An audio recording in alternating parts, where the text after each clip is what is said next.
My name is Ginny, also known as 2/3 Lotus, everywhere on the internet. This clip is part of my series, The Poets of Twitch, where I analyze my viewers' writing live on stream.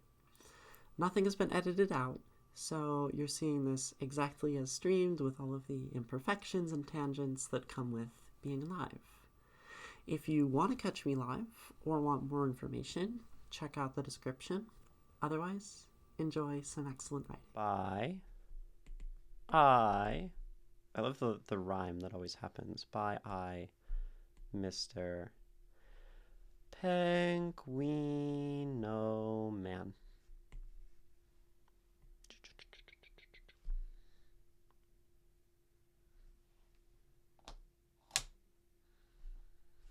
This is good for you all to help critique. Good to go on YouTube. And the question is, how do I make it less I don't know? And is it a poem? The dialogue in this poem is very Singaporean English. Okay.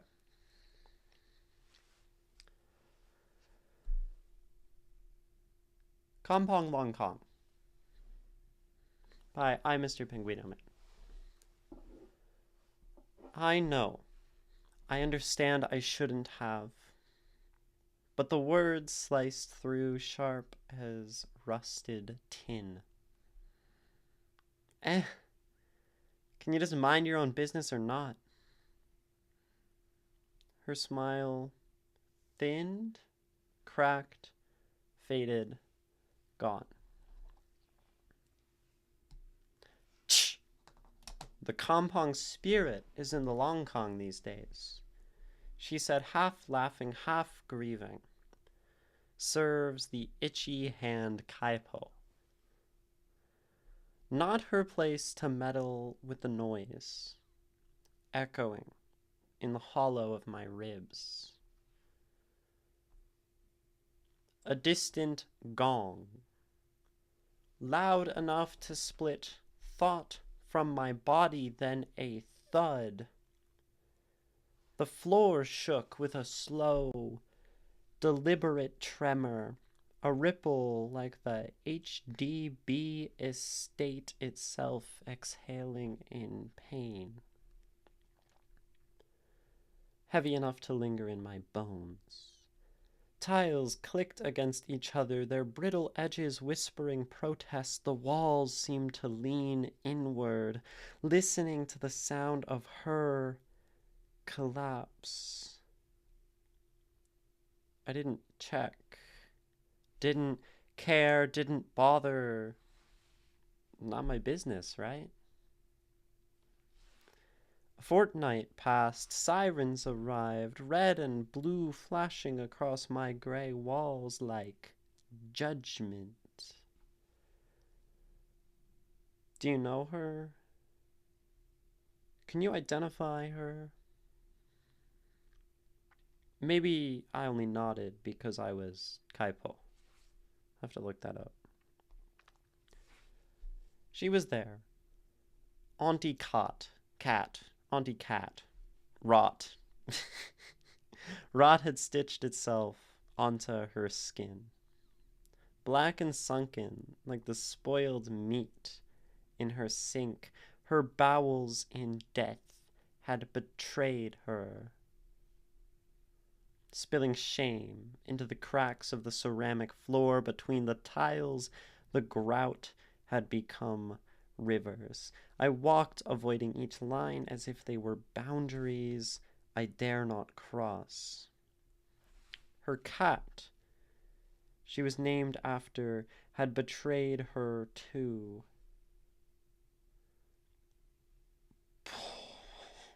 What I thought was affection and love was just the cat feasting on her broken body. Poor Auntie Cat. Took too long to die.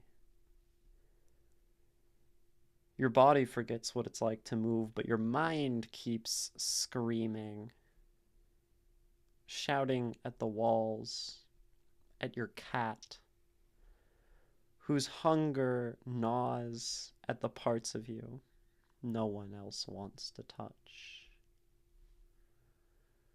You've been here for days now, a crumpled thing, waiting for someone to remember the sound of your voice, your weak vocal cords now torn from screaming for help.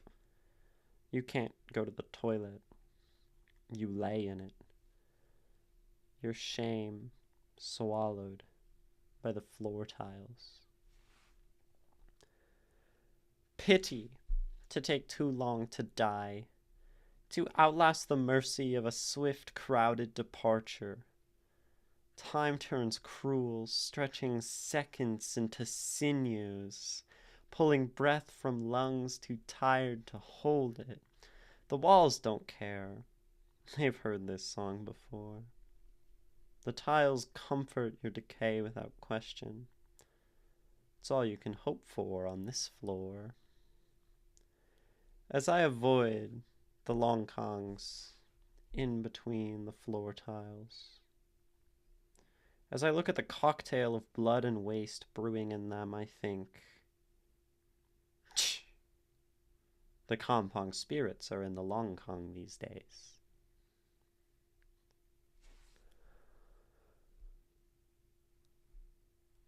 Kampong Lonkang by Imrpenguinoman. And like, whoa. Ooh, heavy. The cat feasting on the body. I was like, oh, and the whole poem, wonderful. Yeah, I'm excited. Man, that's definitely a poem to me, one of the most catching ones I've read so far. Right, like Penguinoman. Stop asking this question. Like, is this even a poem? Like, yes. Kaipo means busybody according to Google. Is that right? What is what does busybody even mean though? Just someone who's like always working? Like I actually don't think I know like what this little word means. Sounds a bit like prose. I mean, you could call it a more like prosaic poem. Right, we have the... Oh, someone looking for gossip? That's what that means? Okay. Gossip. Busybody. Like, I never knew what this word meant. This is why we, like, look things up. Because Loki... Always in your business. Yeah, with a bad connotation. Okay. It is okay. It is okay to not know what words mean. Like, this is why there are those really cool books called dictionaries that like tell you what words mean and stuff, but also like the internet. And you know, as I say, like, it is kind of pointless to read a poem and not know what the words mean because of some like pride to not look up the word or something. So I'll be the first to say when I just don't know what something means. Online English dictionaries are my lifesavers. Yeah, absolutely. The dictionary. It's not going to show. So yeah, looking up words is okay. And you say it feels more like prose to you, Penguinoman. I know I haven't read it the second time, but I just want to draw this. This is the axis. This is the, poetry to prose kind of structure. They lie somewhat far away, potentially opposite each other in their pure forms. But everything on this half is poetry. Everything on this half is prose. You know, these need like colors. Poetry's gonna be purple. Poetry's purple. And then pink is prose, right? This is like our axis. Mr. Pupple, not purple. Happy Halloween to you. How are you doing? It is Halloween, so here's a pumpkin for you. I am well. How are you? Welcome to the channel. We do poetry stuff. So, we have our like axis. Y'all, I think we've talked about this one before. I'm using colors that basically look the same. But we have prose on the side, but everything in like this quadrant here, like it's on the prose side, but it's prose that's slightly poetic. And everything in like this quadrant is definitely poetry, but it's got some like prose-like aspects. And then the pure forms are at the extremity. And I just draw the graph like this because the point is that poetry kind of extends this far, and prose kind of extends this far. So, but not exactly. And you're somewhere in here.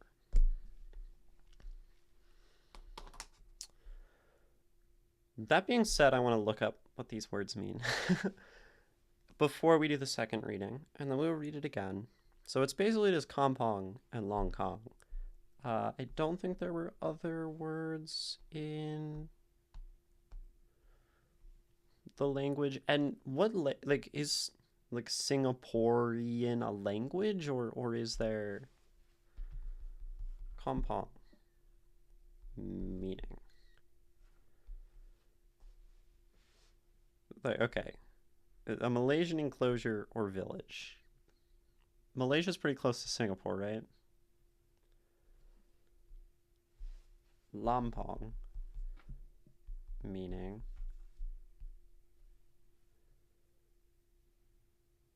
that is not. Wait, is that Filipino? We might need your help here. Okay, Indonesian people inhabiting southern Sumatra.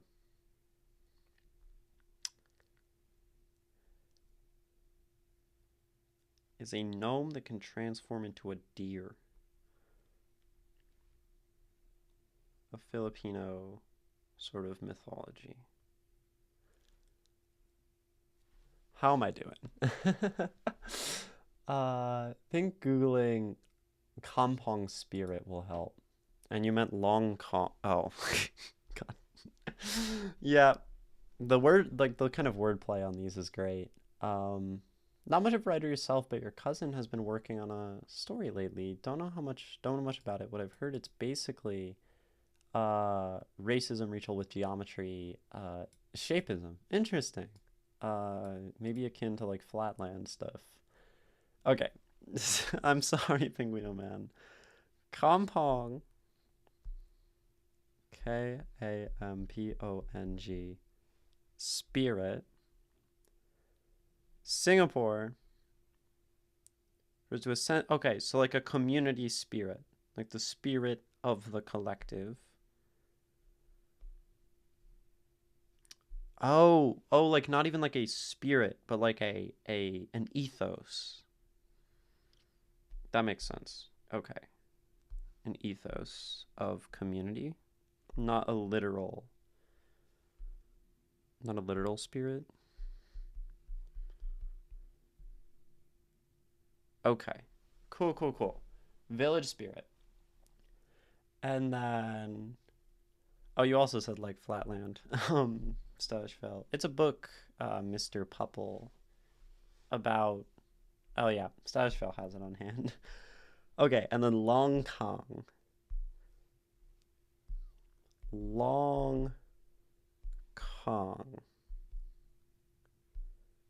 Singapore.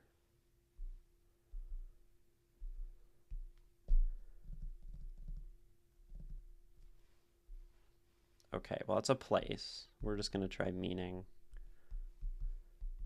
Looking things up is hard sometimes. Drain. Okay. Drain. Lonkang. Oh, like the spirit of the people is in the drain?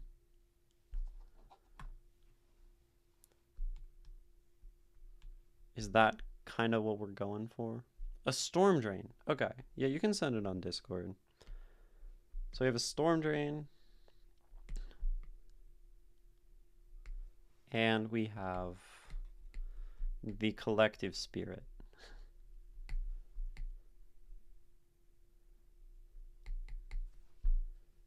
And it is the Kampong spirit is in the Lonkang these days. So this is in the big drain. Perhaps washed away, perhaps just not cared for, because this is where probably waste and water gets swept away into the ether.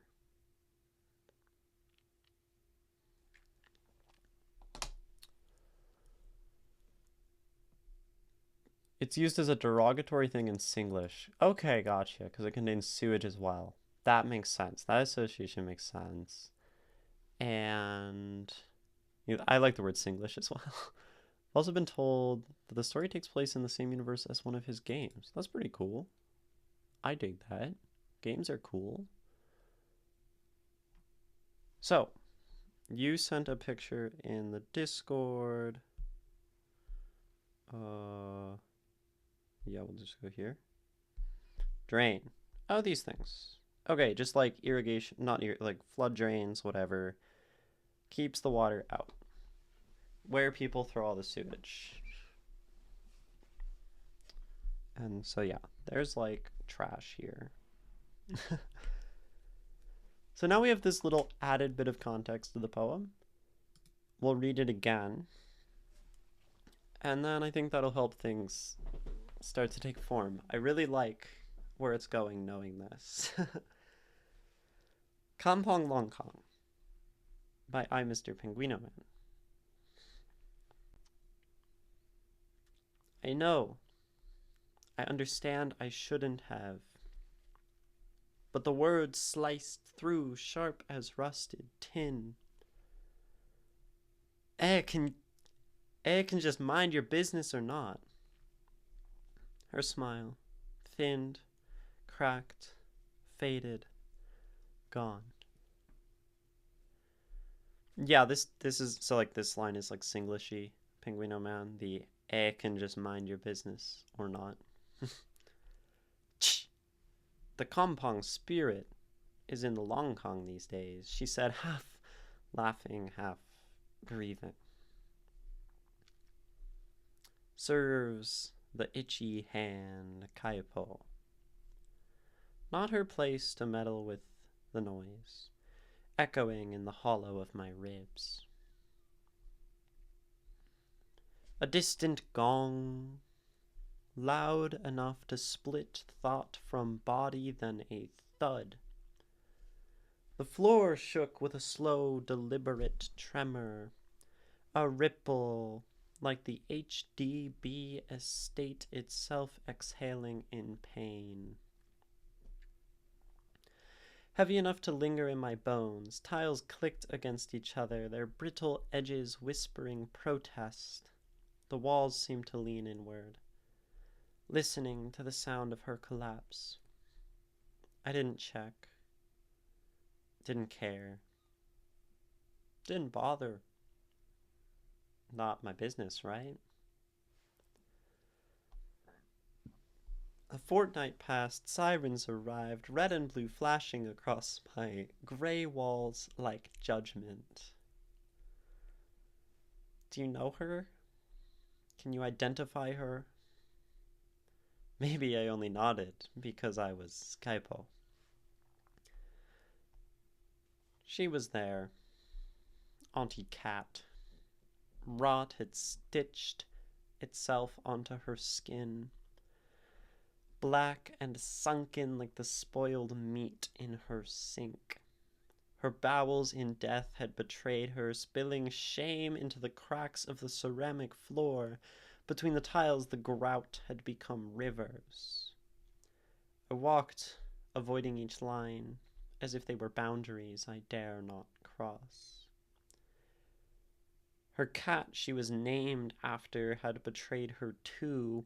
What I thought was affection and love was just the cat feasting on her broken body. Poor Auntie Cat. Took too long to die. Your body forgets what it's like to move, but your mind keeps screaming, shouting at the walls, at your cat whose hunger gnaws at the parts of you no one else wants to touch. You've been here for days now, a crumpled thing, waiting for someone to remember the sound of your voice. Your weak vocal cords now torn from screaming for help. You can't go to the toilet. You lay in it. Your shame swallowed by the floor tiles. Pity. To take too long to die. To outlast the mercy of a swift, crowded departure. Time turns cruel, stretching seconds into sinews, pulling breath from lungs too tired to hold it. The walls don't care, they've heard this song before. The tiles comfort your decay without question. That's all you can hope for on this floor. As I avoid the Longkangs in between the floor tiles, as I look at the cocktail of blood and waste brewing in them, I think, the Kampong spirit is in the Lonkang these days.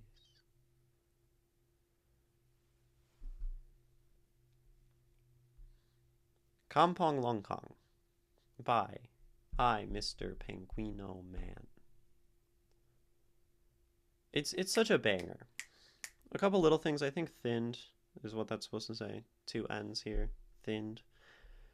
There was something. Okay, I have to say, as like a general comment, Penguinoman, so you used to lean pretty heavily into body horror and kind of visceral things in your poetry. And I find this almost to be more effective than some of like the very exaggerated body horror you would put in your poems before.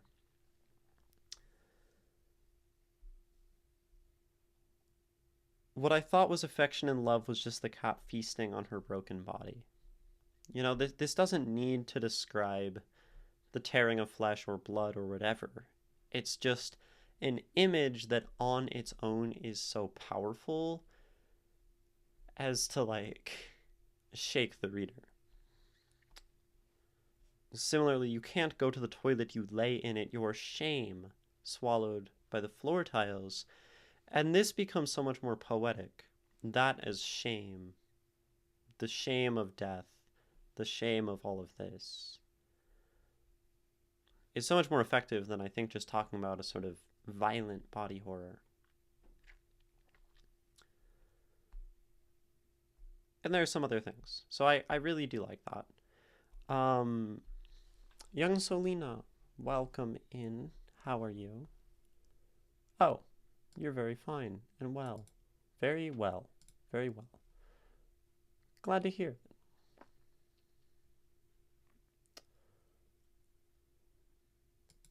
This feasting line affected me strongly. Yeah, that like might already be like first impression. That's my favorite line in the poem. It's probably, yeah, and that might change as I read more, as I dig into this. But on like first pass, I'm like, whoa, that line, like, oh man, that's heavy. That hurts. That hits. I mean, someone's cat eating their dead body is a very powerful image. Maytari, welcome. How are you? I know you have a poem in the submissions, which would have priority after this if you stick around, but this one will be going for a little bit still. And I know a couple of you very much just joined, but I am going to run an ad break, so I'm sorry. And you probably had pre-rolls, because pre-rolls were off for a few minutes, so my deepest apologies. But I hope you bear with me and hang out for just a couple minutes, maybe go do some self-care, drink some water, stretch, bathroom, snack, meds, whatever, and I'll be right back in 2 minutes. Bye-bye.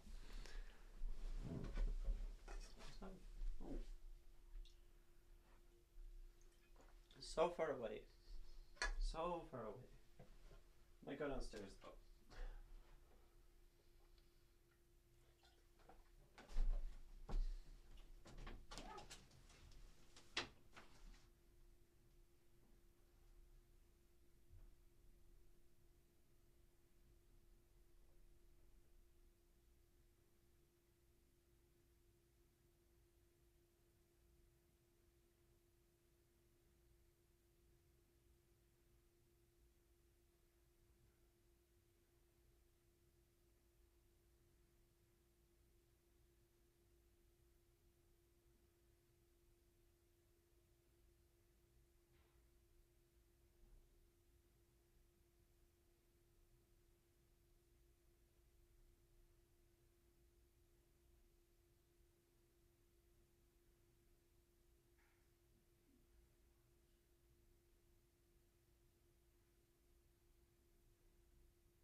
What's up, gang?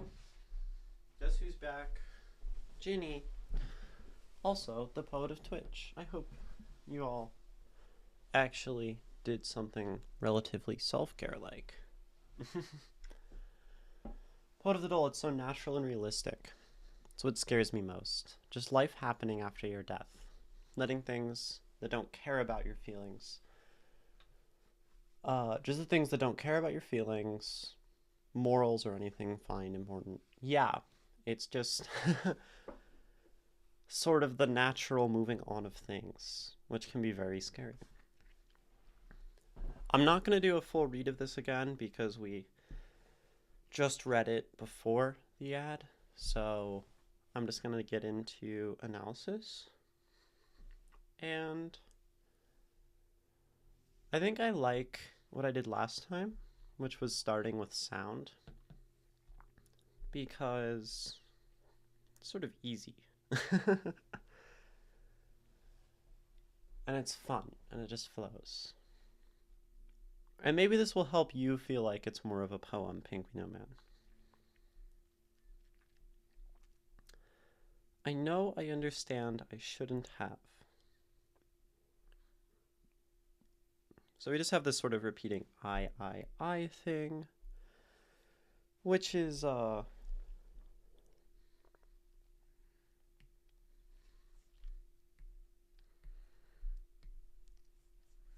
do think the, like, reinforcement of this I does kind of say something. But the words slice through sharp as rusted tin. It can just mind your own business or not. Her smile thinned, cracked, faded, gone. So I presume what's happening here, as I read it, is this is our subject talking, the I, And then it is upon saying this, can you just mind your own business, that her smile thinned and faded.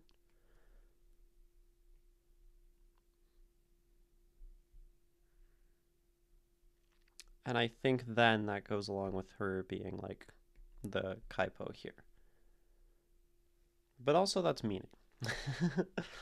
But the word sliced through sharp as rusted tin. So like this is super poetic if you read it as such. I think we have S S S sound, S kind of S S, and then rusted tin. Tid tin is kind of, you know, assonancy. So then you have, but the word sliced through sharp as rusted tin. And you get this thing where sharp, sliced words, these are like long, kind of feels like cutting something. And then but what is doing the cutting? Rusted tin. It's much more separated. It's a more crude tool, right? That can just mind your own business or not. Her smile thinned, cracked, faded, gone.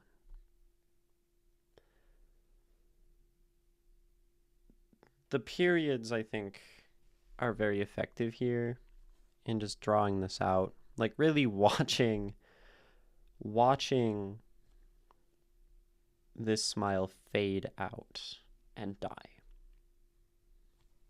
The Kampong spirit is in the Lonkang these days, she said, half laughing, half grieving. So, I think sound-wise, like, you probably don't necessarily feel as, like, I don't know if this is an actual expression used by people, but it is so very, like, good poetic wordplay. So I'm super stoked about this in the poem sound-wise, and it adds this poetic feel. The Kampong spirit is in the Lonkang these days. And shake my spear. Hello, welcome. I think you came from like YouTube. And wait, shake my spear. Or are you someone else? I think you came from YouTube. Welcome. So glad to have you. I'm Ginny, the poet of Twitch. I like the username.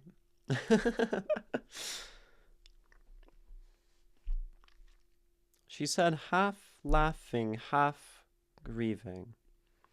And even this, like, half laugh, it rhymes. Half laughing, half grieving.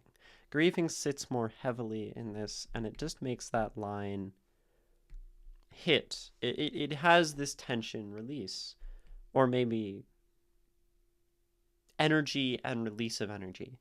She said half laughing. She said half laughing. It flows, comma, pause, half grieving. It's like, oh, we kind of get our spirits up and then down. She serves the itchy hand kaipo. Not her place to meddle with the noise echoing in the hollow of my ribs. A distant gong, loud enough to split thought from body. Then a thud. So we've like thought, then thud, the. The floor shook with a slow, deliberate tremor. A ripple like the HDB estate itself exhaling in pain. Is this something that will be easy for me to find on the internet, Penguinoman, or do you just want to explain what this means to me? Estate itself exhaling in pain. Ripple like the HDB estate itself exhaling in pain. Heavy enough to linger in my bones.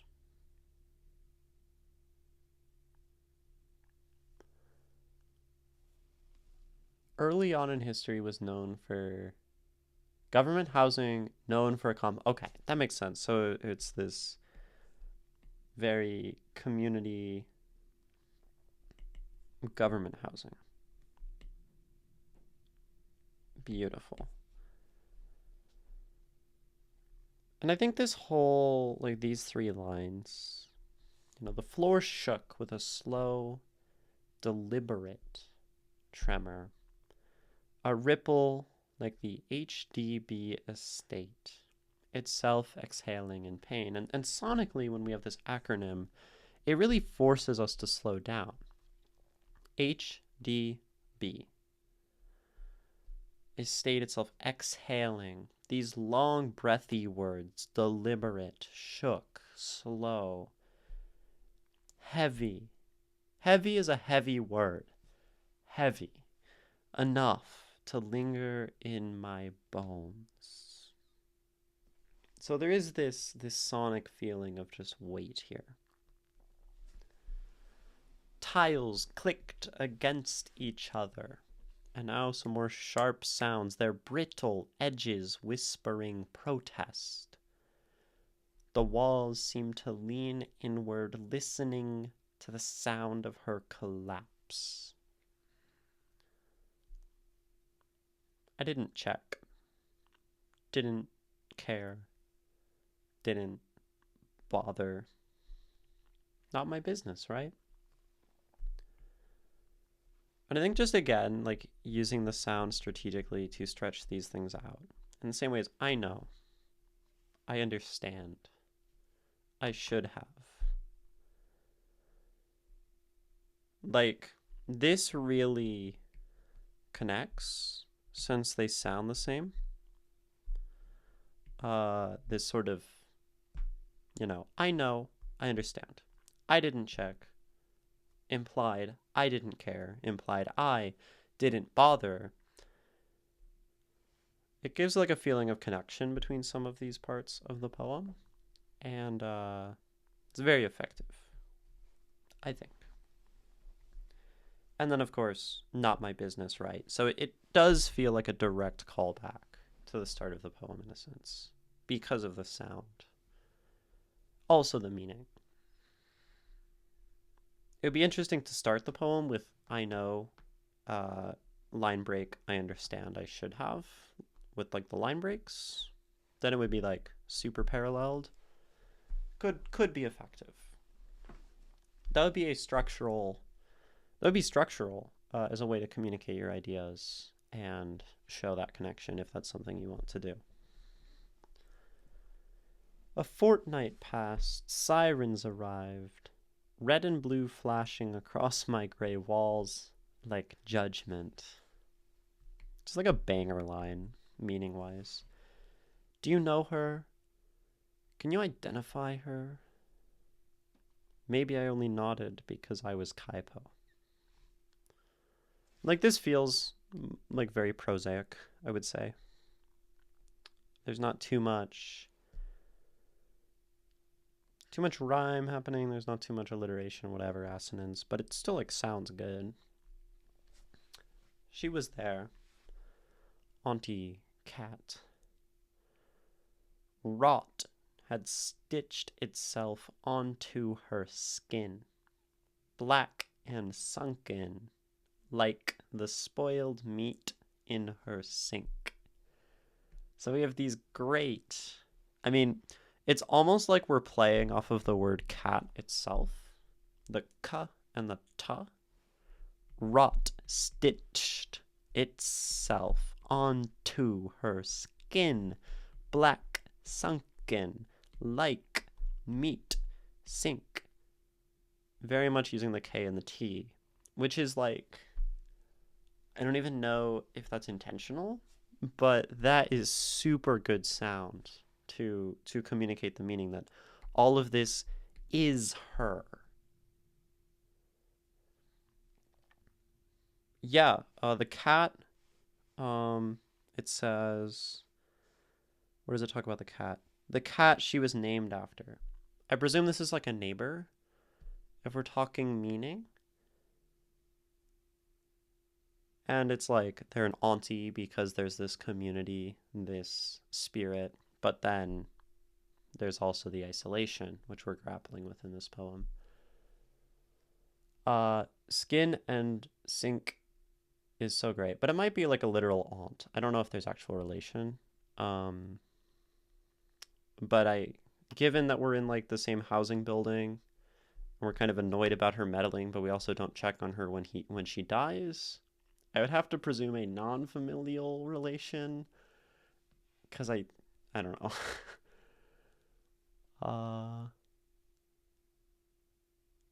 It's a respect for, okay, to call older people uncles and aunties. Makes sense. Skin and sink is so great. IMO. I like making such rhymes myself. Yeah, yeah. And they're not like skin sink. They're not rhymes, but they're both alliteration and assonance. Assonance being used like using similar vowel sounds in the middle of a word. Alliteration, ka, ka. I mean, it's just like the flipping of the two letters. Oh, that's super cool. Wait, no. Skin, sink. They have the same letters, which is very cool. Makes them feel similar. It's a general thing in Asia. Yeah, I had a professor in college who was Indian, and all of the Indian students in my class would call her auntie. So I I do understand this. I makes sense.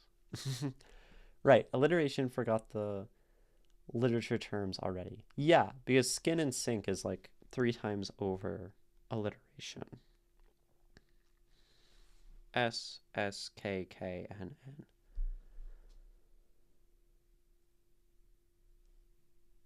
Oh, and then you even have like the N kind of going on in here too with auntie, skin, sunkin, sink.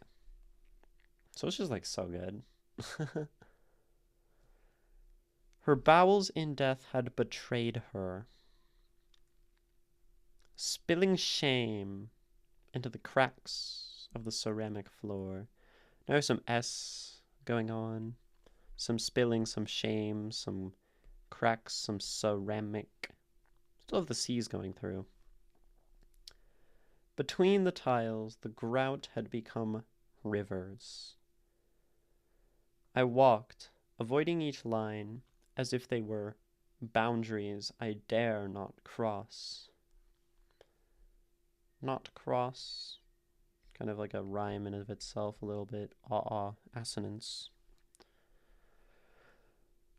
Her cat, she was named after, had betrayed her too. What I thought was affection and love was just the cat feasting on her broken body.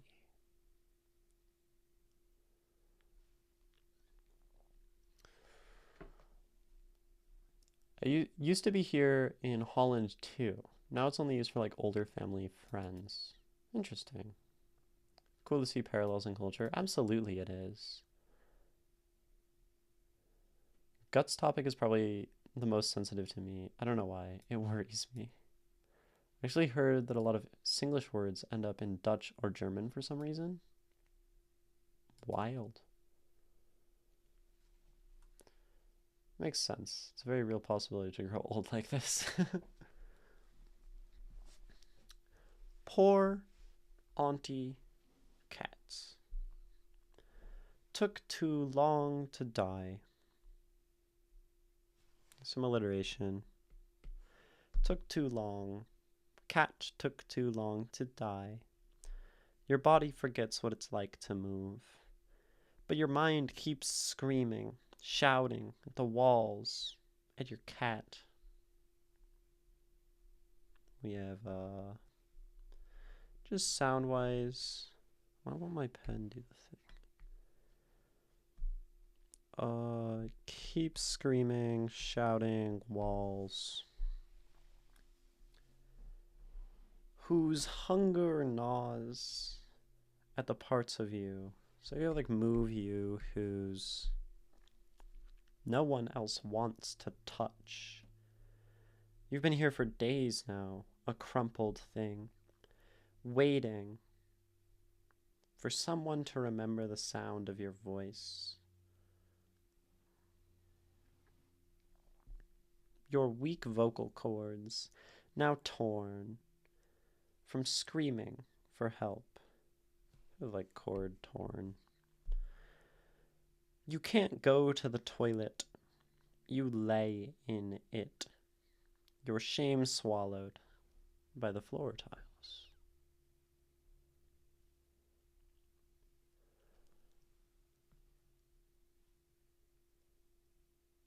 I don't know enough about Singapore to comment. I love the little twist of the dagger that she got a nickname after her cat.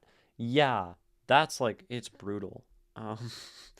That she is deeply associated with this cat that is now eating her. This sort of, maybe to lay into a metaphor of the poem, like a betrayal of a sort of community. The things, the creatures we love and live with. The cat. Pity to take too long to die.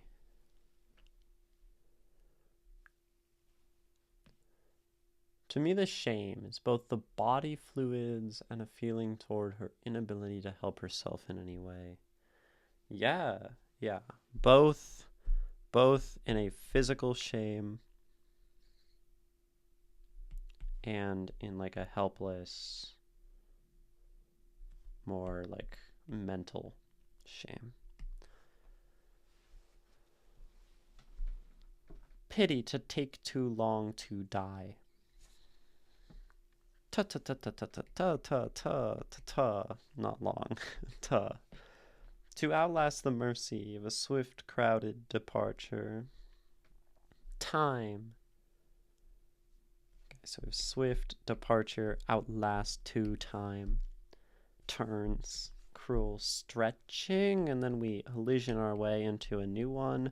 Stretching seconds into sinews. Pulling breath from lungs too tired to hold it.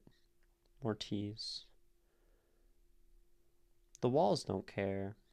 They've heard this song before. The tiles comfort your decay without question. That's all you can hope for on this floor.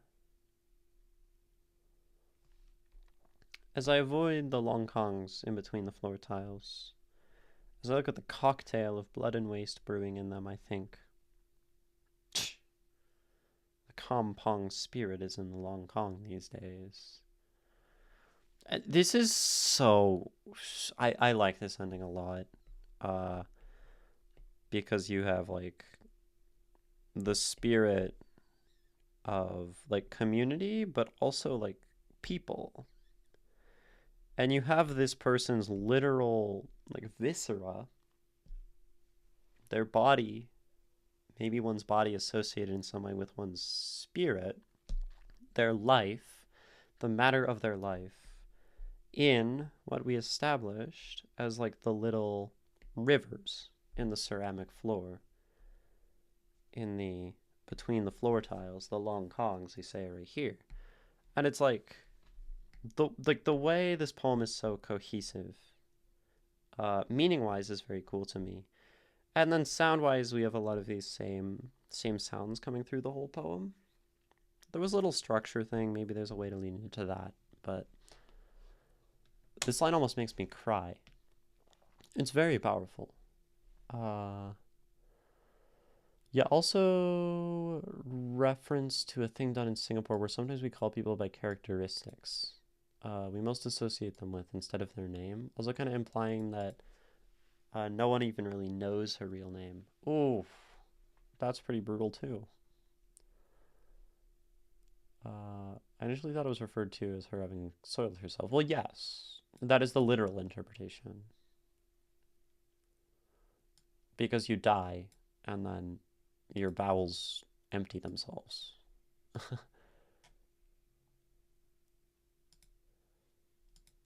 For example, I used to call my neighbor Uncle Suda Makan, a Malay greeting asking, oh, for asking if you've eaten. We call them that because that's how. Oh, hi. Have you eaten today? Like, how are you? Have you eaten? That's that's cool. Um, okay. So we talked a little bit about meaning going through, and but mostly we were talking about sound. And the sound is a lot in a few spots which we talked about. And now we'll also dig more into meaning and how the meaning communicates the sound and the meaning that that sound communicates. And the structure too. The one we always leave by the wayside.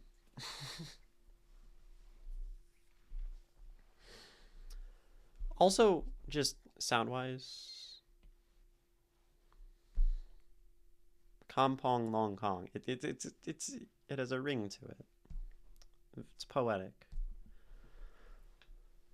to me. So, I know, I understand, I shouldn't have. But the words sliced through, sharp as rusted tin. Yeah, can just mind your own business or not. Her smile thinned, cracked, faded, gone. So, like I said earlier, I assume that this is our subject talking because it would be that kind of thing that would make her reaction go sad and then comment on, there's no spirit. The Kampong spirit is gone because we have our subject saying, like, mind your own business, go away, whatever. Uh, but the word sliced through, sharp as rusted tin. So, yeah, this is acknowledgement. I shouldn't have done this. This was a cruel thing to say. Which, of course, parallels the cruelty of this not being interested, not wanting to check.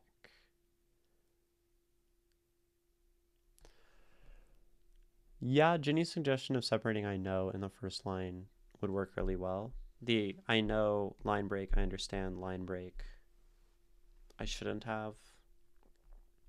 I think this parallels this beautifully in terms of like structure, meaning.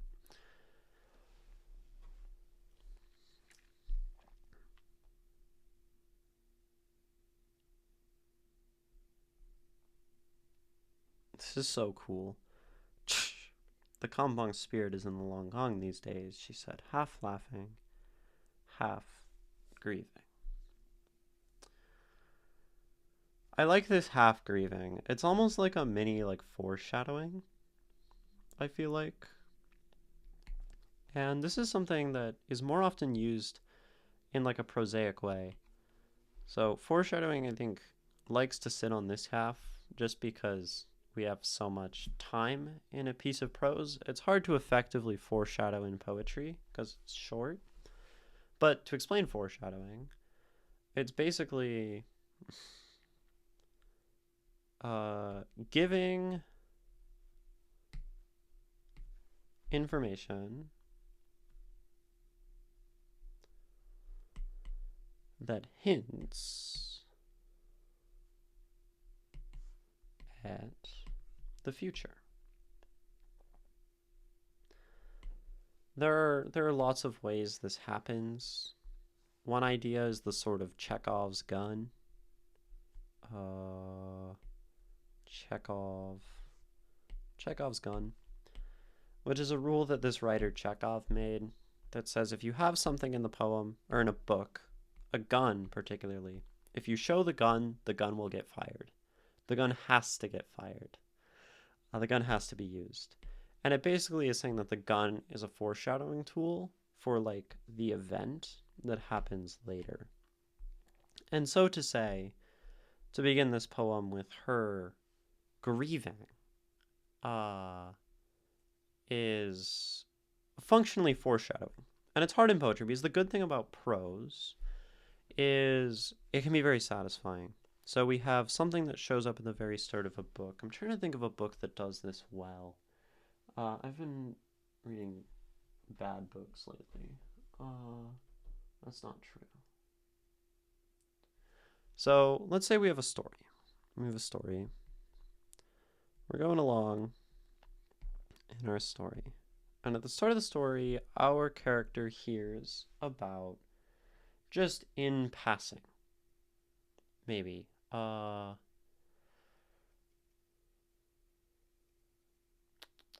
what does well? I think describing her as half grieving is functionally foreshadowing. Uh, it's not necessarily a Chekhov's gun in itself, but it's a foreshadowing. That the Chekhov's gun is a tool of foreshadowing. Uh, like this is me going off the rails a little bit. Just a useful thing to know. But foreshadowing. So I think a very simple way this happens in, let's say, a tale is like prophecy, which is, we have our Greek person, let's say, or Odysseus. He gets some prophecy of like whatever. They're like something will happen, and then usually the deal is they do like a hubris and they say like, "Oh, I don't care about the prophecy. I'm going to go do this anyway." And then they die because they ignored it. Right? This is like very basic foreshadowing. Because it's overt. But we can also have much more subtle foreshadowing. For example, so I just watched this movie last week. It's called Brazil. Very good movie and very weird. But you have this scene where our guy walks into a building. He walks into this building, and on the wall there's this elevator. And then he like talks to the guy at the front, whatever. There's a guy here, and then he says like, "Go to the elevator."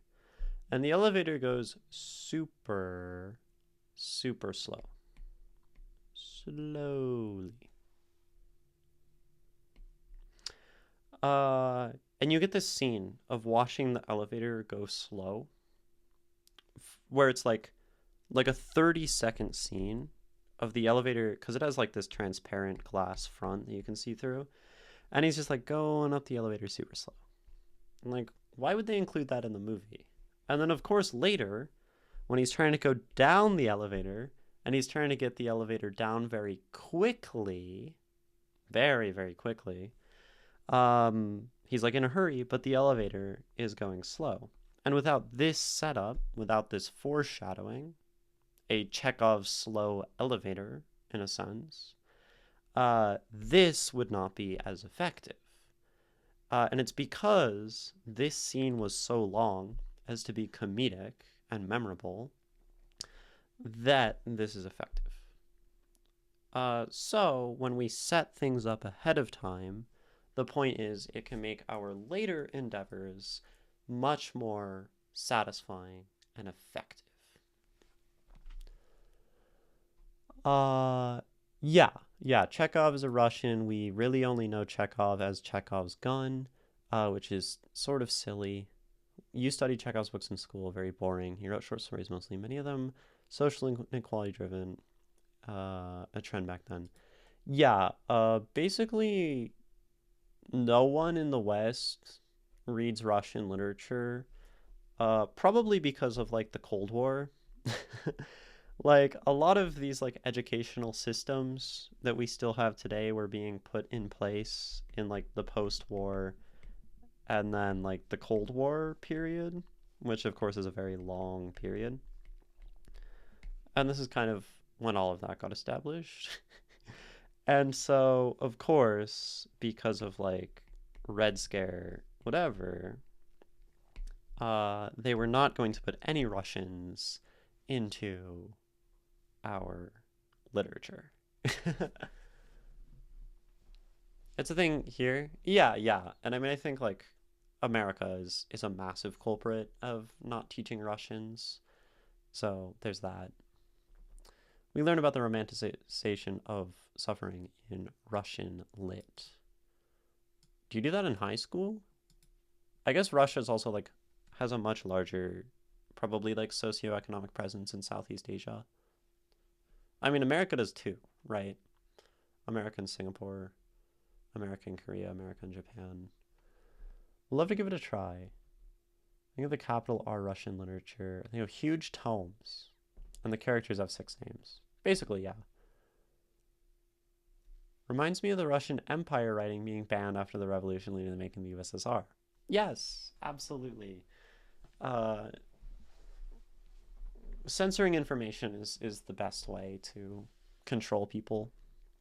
Maybe we'll talk about TikTok later and why banning TikTok is probably bad. It's probably good that it's unbanned. You went through a bit of Dostoevsky. Cool. I want to read The Brothers Karamazov, and I have not. Where were we? Okay, so we were talking about this. I think the half grieving acts as a nice foreshadowing tool. You know, you could say half laughing, and that would be enough to sort of explain what she sounds like. Like it's a half laugh, she's laughing in her own thing, but there's sort of a painful truth to it. But of course, half grieving points later to like death. Not her place to meddle with the noise. And in fact, all of this serves as a beautiful short foreshadowing to play off of later. Not meddling with the noise, like, you know, and then the inversion of like checking, I can identify her, yes, I can go look, but because I was Kaipo, because I just kind of wanted to snoop and see what was happening, like, which is like the whole inversion of her, uh, you know, the subject calling her Kaipo, and then, kind of becoming her in the end with the Kampong spirit is in the Lonkang these days. It's this really cool, like, fusion of the two voices. So cool. Now I want to read Roadside Picnic. It's been on my TBR for too long. Yeah, it's a big topic. Affects us to this day. I myself have a belief that you're smart and know things in life. You should always be half depressed. It's there's a truth in that.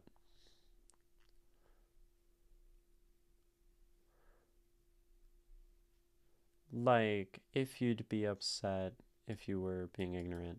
Well, I think it's that, like, if you close your eyes to shit and you're dumb, you'll probably be happier because if you're smart enough to see how things actually are, you realize how miserable it is. Presume that's what you're saying, poet.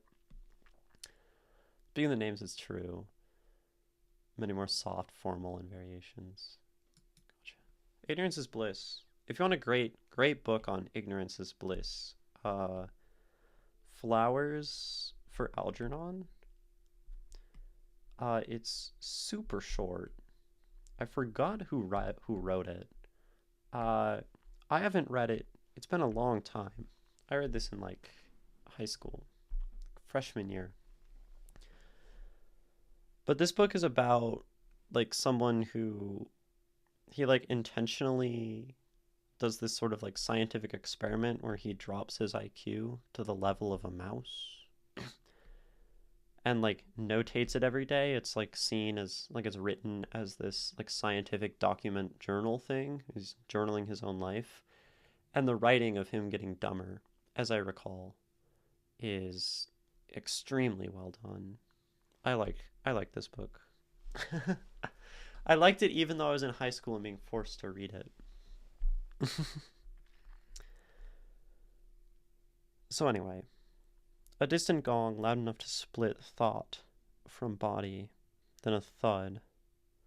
Floor shook with a slow, deliberate tremor, a ripple like the HDB estate itself. And I like this reinforcing the sort of Kampong spirit thing going on. And this really just adds that sort of cohesion. And it almost feels like, since this is community-based, like housing with the Kampong spirit, that this person dying shakes the estate itself, right? A death hurts the community. And if the housing is, in a sense, characterized with the community, then it, like, creates a tremor, a ripple in the estate itself. Heavy enough to linger in my bones. Tiles clicked against each other, brittle edges whispering protest. Walls seemed to lean inward, listening to the sound of her collapse. And you have, like, the floor shaking, but her collapsing. It's this cool thing where the estate and her are characterized in these deeply similar ways, such that, you know, it cares about this Kampong spirit. She does too. And as she dies, it in some way suffers. It leans in to listen to her die. Really cool connection. And then, of course, this sets up for connecting her to the floor, which is, like, so cool. Everything just nests into each other very well in terms of meaning and structure. Yeah, this is the intersection of structure and meaning. It's taking these things, these meanings, and having them overlap and sort of nest into each other and point to each other. I didn't check. I didn't care. Didn't bother. Not my business, right? So then this is sort of taking one's own advice, minding their own business, not being Kaipo. Can you just mind your own business? It's such a constant, like, pointing back and forth, interconnected work, which is super satisfying to analyze, because you look at this thing and it's like a web, and I really like that. A fortnight passed. Sirens arrived. The battle boss. Fortnight. Red and blue flashing across my gray walls like judgment. And there's this feeling, right? Like, the subject knows what they did. Maybe I only nodded because I was Kaipo. Like, that's such a cool line. Everything being circular in the poem was something I was trying to go for. It works so well. It really is a very cool thing. And I want to check. You said it doesn't hit as much and the ending seems bland. So the thing is, I think, like, an ending can be weaker. I don't even think this is weak because it connects, right? The ending might be weaker if you're reading this one time through. We talked about this in your last poem. Like, as a spoken word, people might miss a lot of this interconnectedness. They would hear this, they might have even forgot, you know, from the start.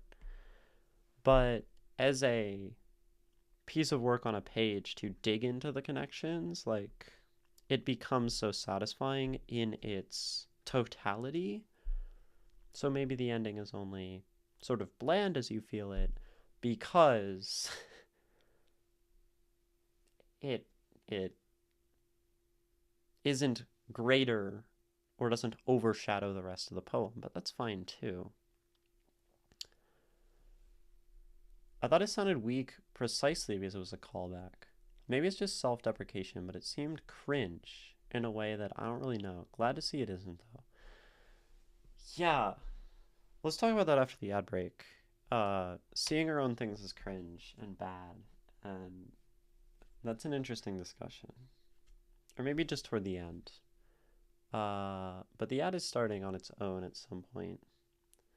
I'm gonna get another little snacky snack. And Yeah. I'll be back.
Okay.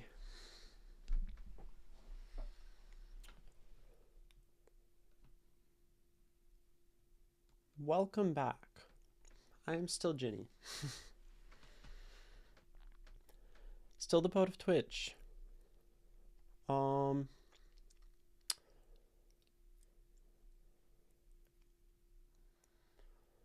Cohesion. I was trying to go for repetition, being good when it changes meaning.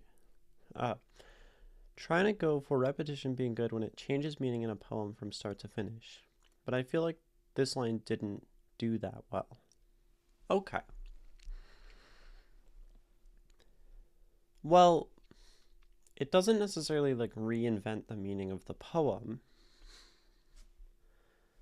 but it creates this connection, right, between her and you as people, which simultaneously reinforces like the community spirit idea, but then also as a line itself meaning wise breaks it down.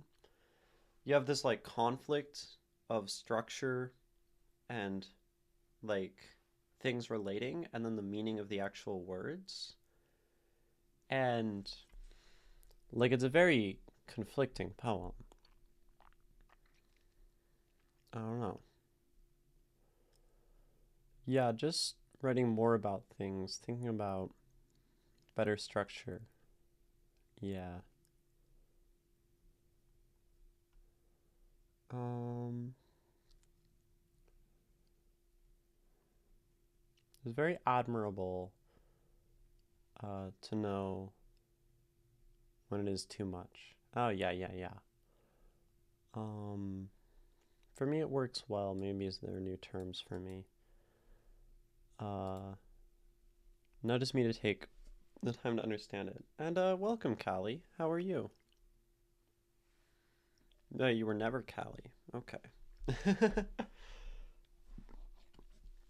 Here's the poem again. We'll read it in full. Kampong Lonkang. I know. I understand. I shouldn't have. But the words sliced through sharp as rusted tin. Eh. No, can just mind your business. Or not. Her smile thinned, cracked, faded, gone. The Kampong spirit is in the Lonkang these days, she said, half laughing, half grieving. Serves the itchy hand, Kaipo. Not her place to meddle with the noise, echoing in the hollow of my ribs. A distant gong, loud enough to split thought from body, then a thud. The floor shook with a slow, deliberate tremor. A ripple, like the HDB estate itself exhaling in pain. Heavy enough to linger in my bones. Tiles clicked against each other, their brittle edges whispering protest. The walls seemed to lean inward, listening to the sound of her collapse. I didn't check, didn't care, didn't bother. Not my business, right? A fortnight passed, sirens arrived, red and blue flashing across my gray walls like judgment. Do you know her? Can you identify her? Maybe I only nodded, because I was Kaipo. She was there. Auntie Cat rot had stitched itself onto her skin, black and sunken like the spoiled meat in her sink. Her bowels in death had betrayed her, spilling shame into the cracks of the ceramic floor. Between the tiles, the grout had become rivers.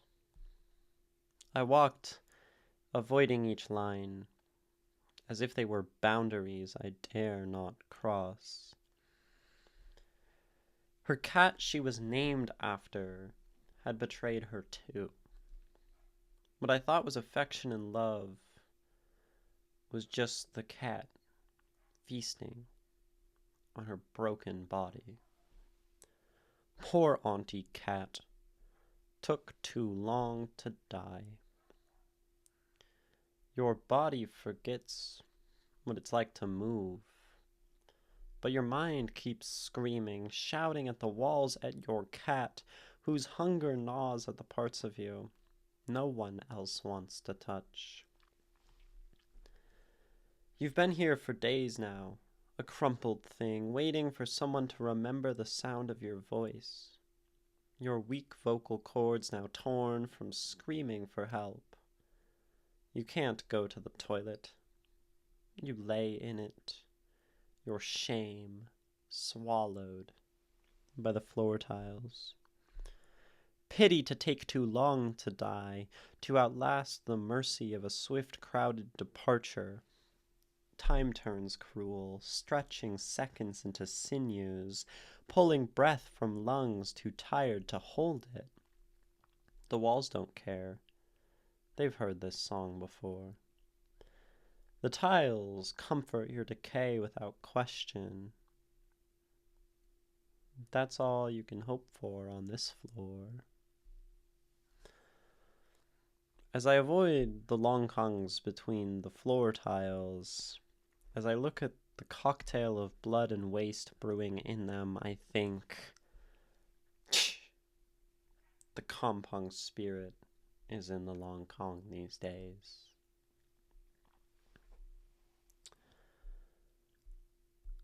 Kampong Lonkang by Imrpenguinoman. So you said, Penguinoman, like it feels kind of cringe to repeat this statement at the end. And, you know, it might just be sort of like judging yourself, and whatever. And I understand this feeling. But I do find it fascinating because you say, like, you know, is this a poem? Is this even a poem? I think you said, right? You feel like I don't know about it. Seeing it, like, cringe, whatever, all of this. And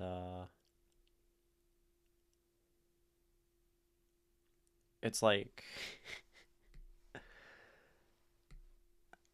I don't know. This is one of my favorite poems I've read from you. Uh,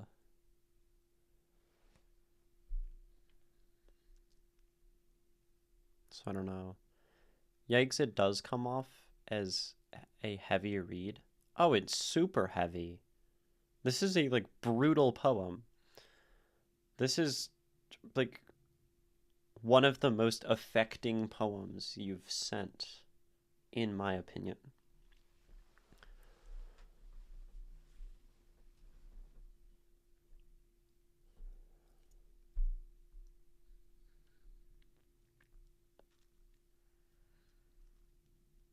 Which makes stuff like this, like these statements, interesting. I think sometimes we, like, it's sort of vulnerable. There's like a hypocrisy that's spoken to in this poem, right? And this sort of circular nature, and yeah, just lonely deaths, like the subject matter itself. And sometimes those poems, like the heavy ones, the difficult ones, are the ones that we look at and say, like, is this like, I feel like I see people judge these poems harshly a lot. Like, are they cringe? And it's like, I don't think anyone would think to, at this point, at the end of the poem, describe this line as, cringe. I wonder what makes, like, certain things in a poem cringe. Uh, Cringe is death, authenticity is life. Yeah, yeah. Um, yeah, you say authenticity. Maybe cringe is disingenuous. Uh, I'm not sure. But meaning wise, so we were like here. She was there, Auntie Cat. Rod had stitched herself. So this is like describing death. Um, and really well. So it's not overstated, you know. Uh, you're not trying to, like, throw viscera at the reader, which makes it so much more effective in this case and more earnest as a piece of, like, body horror. Black and sunken like spoiled meat in her sink. Like, this line does so much. And then we start to add these layers of, like, shame.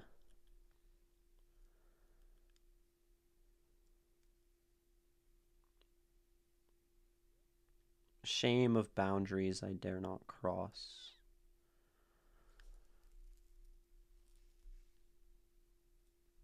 Her cat was named after. The cat she was named after had betrayed her too.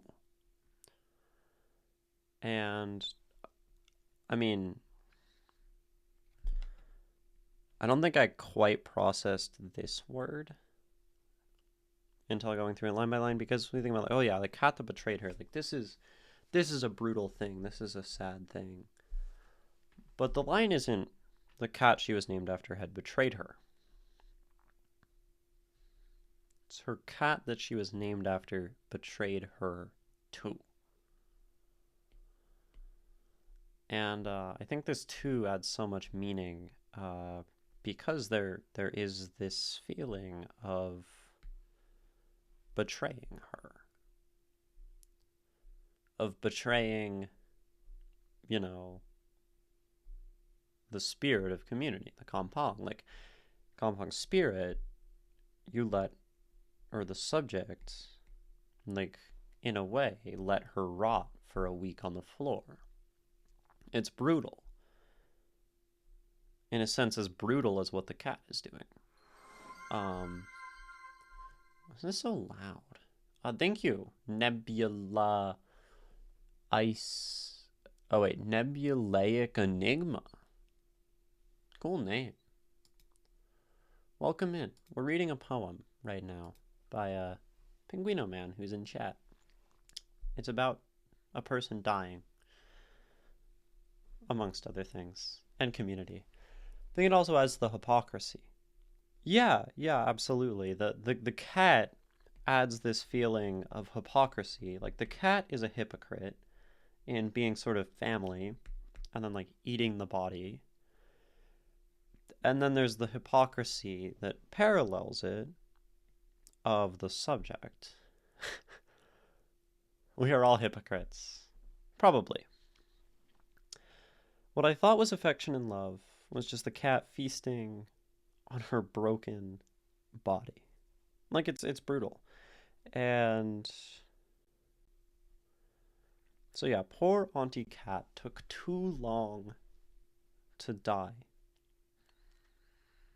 And this imagery of death, like the description of death that you have, not violent necessarily, but your body forgets what it's like to move.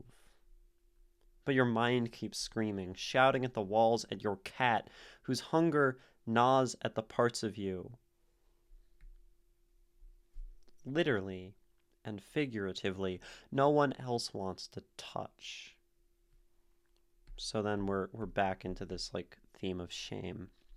You've been here for days now, a crumpled thing, waiting for someone to remember the sound of your voice.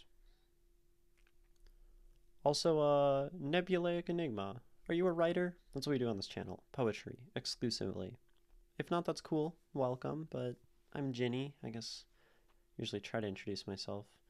Poetry, that's what we do here. If you're a writer, awesome. You're very welcome here. If you're not, you're also very welcome here. Waiting for someone to remember the sound of your voice.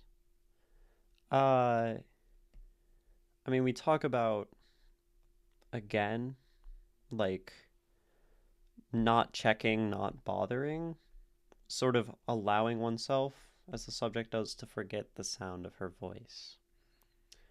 You write poems and essays. I don't know if that qualifies. Yes, it does. If you've written like one poem, you're a poet.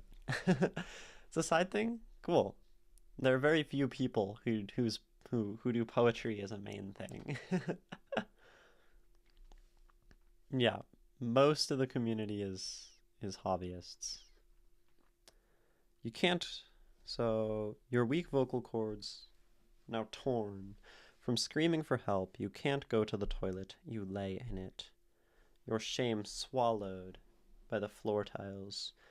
And so the floor tiles is part of the house, or the estate, which is this community housing, and then getting swallowed back into this house, it has this feeling of kind of reconnecting with that aforementioned Kampong spirit, but also, like, not, because the tiles, like, there's no absorption there. And it's just, like, even that feels like it circles back to these things. Feel like Kahil Gibran is underrated. I've heard the name, and you're probably right. So yeah, there's that form there that if you are a writer, like this poem is from Imrpenguinoman, who's in chat. If you want to share, you can send your poetry in and I'll read it and analyze it and talk about it and maybe give feedback if that's what you want. And it's pretty fun. It's pretty chill. So yeah.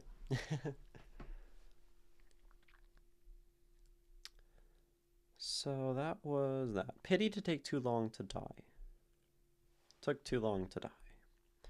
To outlast the mercy of a swift, crowded departure. I just enjoy this line, a crowded departure. Time turns cruel, stretching seconds into sinews. Like, again, so circular. The time, the waiting, being so wrapped up with death. The walls don't care. They've heard this song before. The tiles comfort your decay without question. It's all you can hope for on this floor. So you have this interesting hypocrisy in the building itself.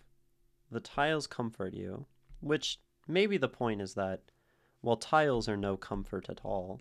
They're hard and ceramic, right? Or whatever. No comfort. And then the walls don't care. They see people come and go and live and die. And it's maybe, I mean, upon this death, it's almost then getting to a point of a complete abandonment.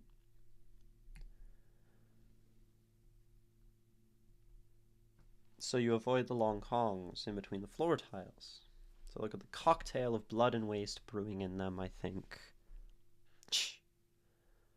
The Kampong spirit is in the Lonkang these days. And it's like, it's so beautifully circular. This pointing all the way back. All the way. Like, people do not do that often. Connecting the very start to the very end. It's cool. So,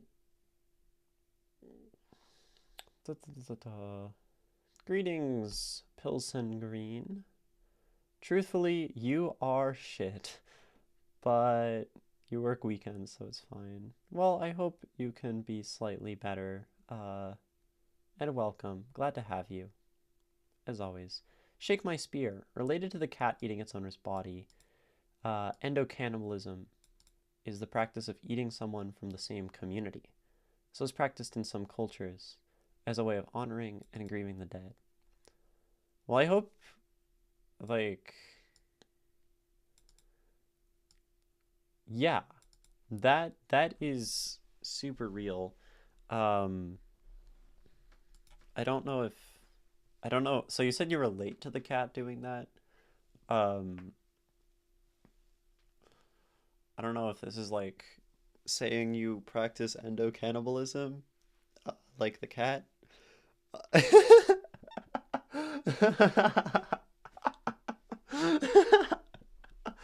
I'm like, I had to do a double take there. I'm like, did I read this wrong?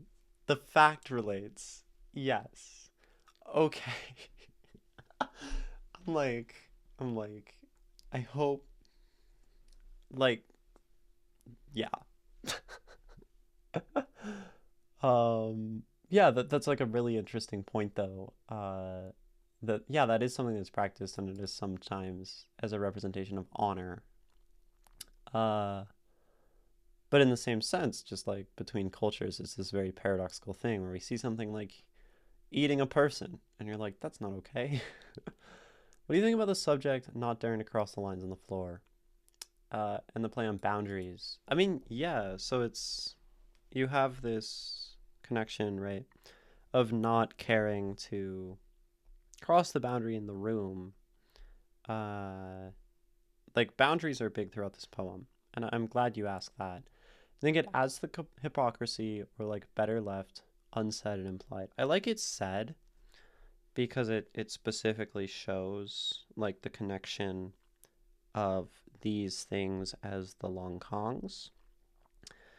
In between the floor tiles. So, where was the line though? I kind of glossed over some of this meaning wise, admittedly. So spilling shame into the cracks of the ceramic floor. Boundaries I dare not cross. So, here's the thing. We have like shame and not crossing into shame. But then there's like the simultaneous idea of being like Kaipo, busybody, snooping, and then wanting to in some way look into this shameful scene. So I think it adds a layer of hypocrisy there. But then it also aligns, interestingly, with the previous idea of not crossing the physical boundary into the room. And then it's also just whenever we have these boundaries, these things that separate, that we have to be careful around, it gives this feeling, reinforces maybe the lack of connection.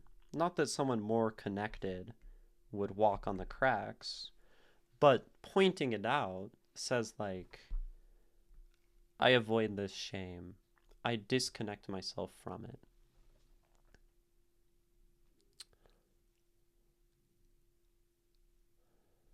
The cat's eating is written as a betrayal.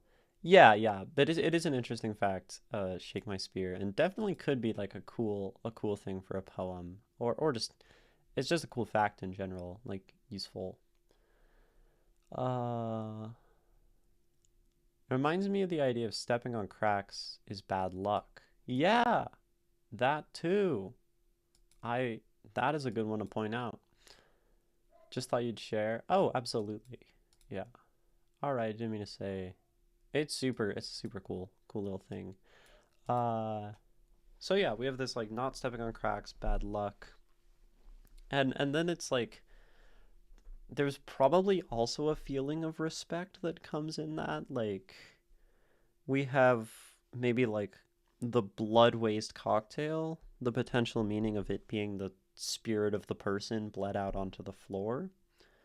At which point it's like not it would almost be like stepping on this person's body. There's a sort of feeling of like distanced respect from it, not like tracking their blood and guts around, which is possibly adds another layer of meaning to that metaphor as well. So I do dig that.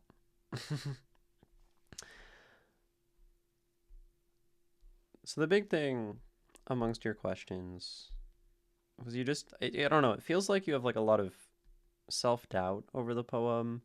Feels, I don't know, the ending feels bland. Felt like it was like there's some things about it that are cringe. Like, is this even a poem?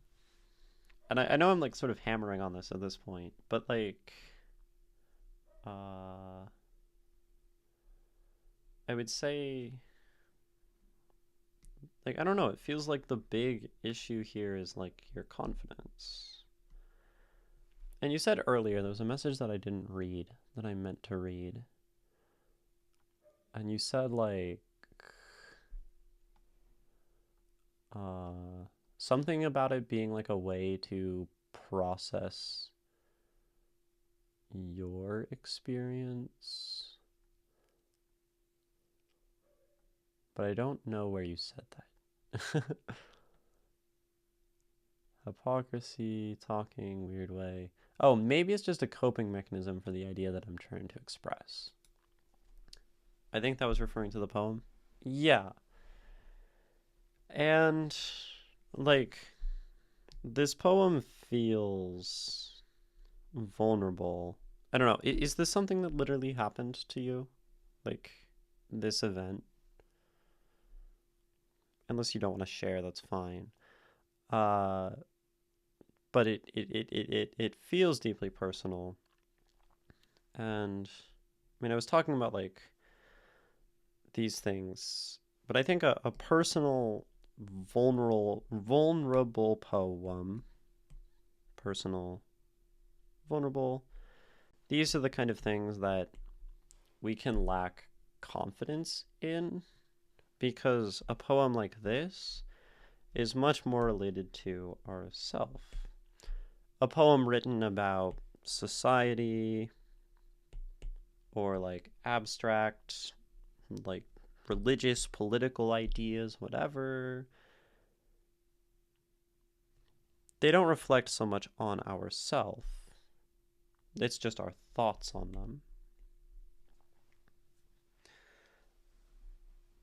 But if it is experience or it is vulnerable, if we don't think very highly of, let's say, ourselves in the situation, it's pretty easy to not think very highly of the poem. It's a problem in Singapore society. We have an elderly population. Lonely undiscovered deaths are very common. I knew a real auntie cat who was discovered in a similar way, but no cat and like weird loneliness, just discovered late. Okay. Yeah, but okay. That makes sense. This is how I prefer poems, exaggerations of truth. But yeah, it deals with one's like personal hypocrisy in this fairly societal issue, and putting oneself in this place. It is probably the most genuine description of death that I've seen you write, that isn't so exaggerated, let's say, as some of the earlier body horror works.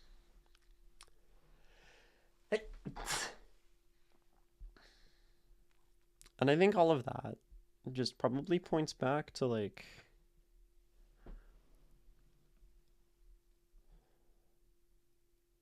all the more reason why it would make sense to not have confidence in a poem like this. It seems also like slightly different from things you've done, just like stylistically. But it works. So I like it. Now, of course, my approval doesn't and shouldn't mean much in your own thoughts on your poem, but maybe it helps a little bit. It is a poem. Do you or anyone else have any questions about this? I do like poems that pivot around smaller scenes, that gesture at bigger ideas, as opposed to ones that start with big issues from the get-go. Fair. That makes sense. That computes. Using the small as a reflection of the large. Feels like what Bukowski does to me. Talks about like one person on the street, or one night, or one bar fight, and like reflects it back to bigger things. Bukowski also sucks though, so. You say yes, Penguinoman. Is that to Stylish Fail's point or to the question of having questions? Bit unrelated, but this is actually the poem I wrote for the community theme. Oh, that's absolutely clear. So I still have to ask which one would I prefer you submit. Okay, so basically everything is that has been submitted to the form, provided that it relates to the theme, I will pick from to invite to the anthology. At which point, if that poem, if the author does not want it to be in the anthology, then like we'd move on to other things. So there's not necessarily something that's an official like submission for the anthology. It's just taking from what's there. This one I like the most out of yours as a community poem. And like, I don't know. I can say with relative confidence that of your poetry, this is the one that I intend to invite to the anthology.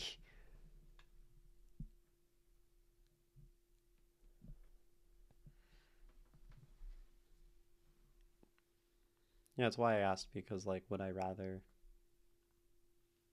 Yeah, so it's one poem per person. So this one this one probably affected me more than Monkey God. Like, I'll probably go through and reread things. Monkey God is deeply community themed as well. So there's that. But we'll see, basically. In the moment, I like this one. Any other questions about this poem? And Pilsner Green, you forgot how to submit. Exclamation point, submit. Typed in chat. Monkey God was harder for me to get into. That doesn't say anything about the quality of the poetry. Yeah, I mean, it did have more, like, difficult words. Mantle Merchant. Back under a different account. Welcome. Any other questions? No questions. Penguin is just the goat. It is excellent. So, I think we'll read this one more time, and then that'll be the end of this poem.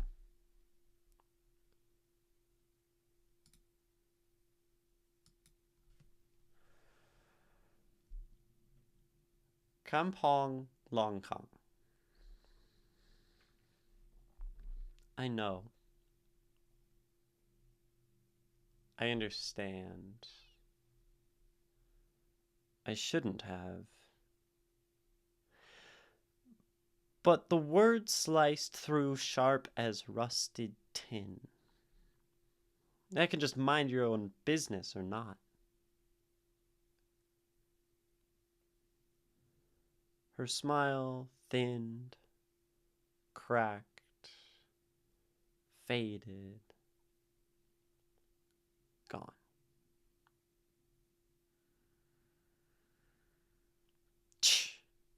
The Kampong spirit is in the Lonkang these days, she said, half laughing, half grieving. Serves the itchy hand Kaipo. Not her place to meddle with the noise echoing in the hollow of my ribs. A distant gong, loud enough to split thought from body, then a thud. The floor shook with a slow, deliberate tremor. A ripple like the HDB estate itself exhaling in pain. Heavy enough to linger in my bones. Tiles clicked against each other, their brittle edges whispering protest. The walls seemed to lean inward, listening to the sound of her collapse. I didn't check, I didn't care, didn't bother. Not my business, right? A fortnight passed, sirens arrived, red and blue flashing across my gray walls like judgment. Do you know her? Can you identify her? Maybe I only nodded because I was Kaipo. She was there, Auntie Cat. Rot had stitched itself onto her skin, black and sunken like the spoiled meat in her sink. Her bowels in death had betrayed her, spilling shame into the cracks of the ceramic floor. Between the lines, the grout had become rivers. I walked, avoiding each line as if they were boundaries I dare not cross. Her cat she was named after had betrayed her too. What I thought was affection and love was just the cat feasting on her broken body. Poor Auntie Cat. Took too long to die. Your body forgets what it's like to move, but your mind keeps screaming, shouting at the walls, at your cat whose hunger gnaws at the parts of you no one else wants to touch. You've been here for days now, a crumpled thing, waiting for someone to remember the sound of your voice, your weak vocal cords now torn from screaming for help. You can't go to the toilet, you lay in it, your shame swallowed by the floor tiles. Pity to take too long to die, to outlast the mercy of a swift, crowded departure. Time turns cruel, stretching seconds into sinews, pulling breath from lungs too tired to hold it. The walls don't care. They've heard this song before. The tiles comfort your decay without question. That's all you can hope for on this floor. As I avoid the Longkangs, in between the floor tiles, as I look at the cocktail of blood and waste brewing in them, I think, the Kampong spirit is in the Lonkang these days. Thank you so much. Kampong Lonkang by Imrpenguinoman. It's an excellent poem. I really enjoy it. Thank you for watching. I encourage you to check out the rest of the series, follow if you enjoyed, and stop by Twitch if you want to share your own work. See you there.